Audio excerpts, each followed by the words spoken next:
오늘도 값없이 베풀어 주신 하나님의 끝없는 은혜를 누리며 승리하는 꿈일의 모든 분들이 되기를 소망합니다. 성경에는 위대한 믿음의 조상들이 많이 나오죠. 그러나 그들이 처음부터 그러한 믿음을 가지고 살아가지는 않았을 겁니다. 믿음은 안락하고 평안한 궁정이 아니라 삶의 어려움이 있는 광야와 같은 그 세상에서 단련되고 또 만들어지게 됩니다. 오늘 시인은 우리에게 광야를 걷는 믿음의 백성이 어떠한 마음으로 살아갈지에 대해서 이야기해주고 있죠. 세상에는 허울 좋은 핑계로 재판을 꾸미는 악한 자들이 많이 있습니다. 그들은 모여서 의인과 무지한 사람들, 그들을 처형하라고 합니다. 그래서 시인은 하나님께 묻지요. 악한 재판장이 주님과 사귈 수 있습니까? 아마도 이 질문은 주님이 다시 오실 그때 혹은 우리가 주님의 나라에 갈 때까지 계속 이어져야 될 만한 질문이 아닌가 싶습니다. 이 질문의 답은 오직 말씀을 통해서만이 우리가 얻을 수가 있죠. 그래서 우리는 하나님에 대한 기도, 또 질문, 또 하나님의 뜻에 따라서 살아가는 그 삶을 매일매일 계속해야만 하는 겁니다. 심판하시는 하나님을 신뢰하는 하나님의 백성은 세상의 악함을 볼 때 세상이 왜 이렇게 부조리한가 하고 탄식하는 것이 아니라 오히려 더 하나님만을 붙들고 나아갈 수가 있습니다. 악한 세상을 회복하고 구원하실 분은 오직 하나님 한 분이시기 때문이죠. 비록 광야와 같은 세상이지만 하나님의 자녀인 우리들에게는 그 광야가 힘들고 어려운 또 절망할 수밖에 없는 그 상황이 아니라 더욱더 하나님만을 의지할 수 있는 그런 값진 기회가 되기 때문입니다. 그 시간을 통해서 오히려 하나님을 더욱더 가까이 만날 수 있는 기회를 얻는 거지요. 우리가 살아가면서 때로는 우리를 당황하게 만드는 일들이 일어납니다. 옳은 일을 하는 사람들이 오히려 더 고난을 당하기도 하고요. 악한 일을 하는 사람들이 오히려 더 잘 되는 것 같이 그렇게 보입니다. 그러한 일들 가운데 가장 우리의 마음을 아프게 하는 것은 힘없고 그를 돕는 이들이 없는 힘없고 약한 사람들이 억울한 일을 당한다라고 하는 거예요. 이런 부조리한 상황에서 우리는 어떠한 믿음을 가져야 할까요? 성경을 읽어보면 믿음의 사람들이 겪었던 어려움들을 우리는 마주하게 됩니다. 다니엘은 하나님을 믿고 하나님을 예배한다라고 하는 그 이유 때문에 사자굴에 던져졌어요. 또 다윗은 사울을 믿고 따랐고 그에게 충성을 했지요. 그의 사위까지 되었는데 사울은 계속해서 다윗을 죽이려고 합니다. 여러 해 동안 쫓겨다니면서 광야에서 생활을 할 수밖에 없었지요. 그가 고난을 당했던 많은 이야기들 가운데 사울로부터 겪었던 어려움들을 우리가 알 수가 있습니다. 또 예수님을 따랐던 제자들은 어떨까요? 예수님을 전한다는 이유로 그들은 옥에 갇히고 매맞고 때로는 죽임까지도 당했습니다. 이들은 그런 불합리한 그 상황 가운데 어떠한 일을 했을까요?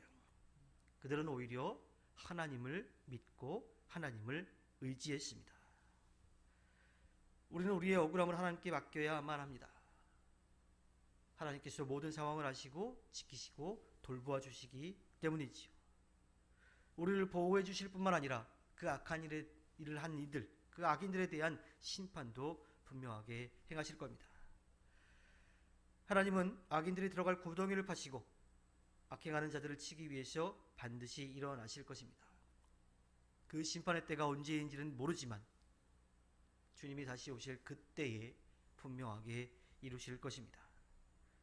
우리는 심판주로 오실 주님을 의지하고 절대로 악에게 지지 말아야만 합니다. 세상과 타협해서도 안 되죠. 그렇게 이 세상을 심판하실 하나님이 우리에게 그 심판의 때를 분명하게 보여주실 것을 믿고 이 불의한 세상에서 담대하게 나아가야만 합니다. 다윗은 시편 37편 12절에서 악인이 의인을 모해하며 그를 보고 이를 갈 때가 있다라고 이야기를 합니다. 얼마나 힘이 들겠어요. 너무 힘이 들어서 어쩌면 그냥 죽고 싶은 그런 마음이 들지 모릅니다.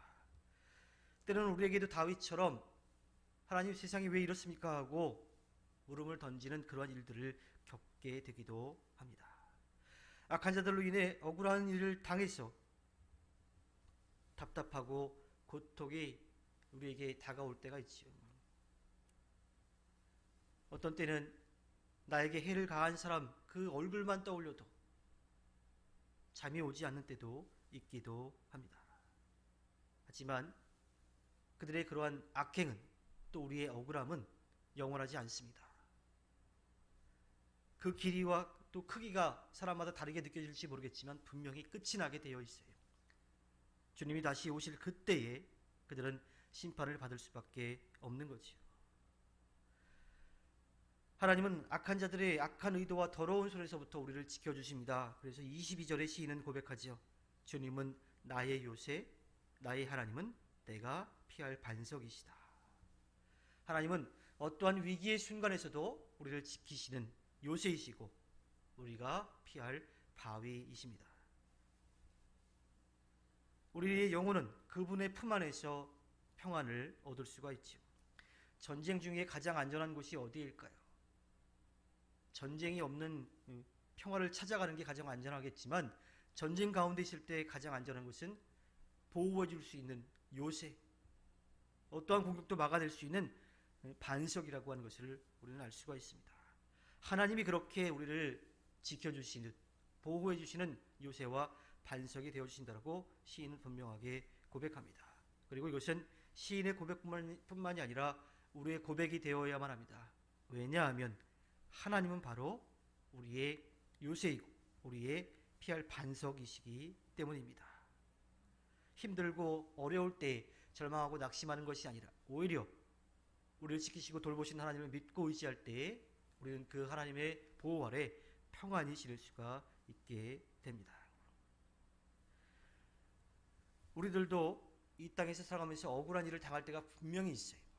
하지만 그 상황 가운데서 하나님께서 지키시고 돌보신다라고 하는 것을 믿고 나아갈 때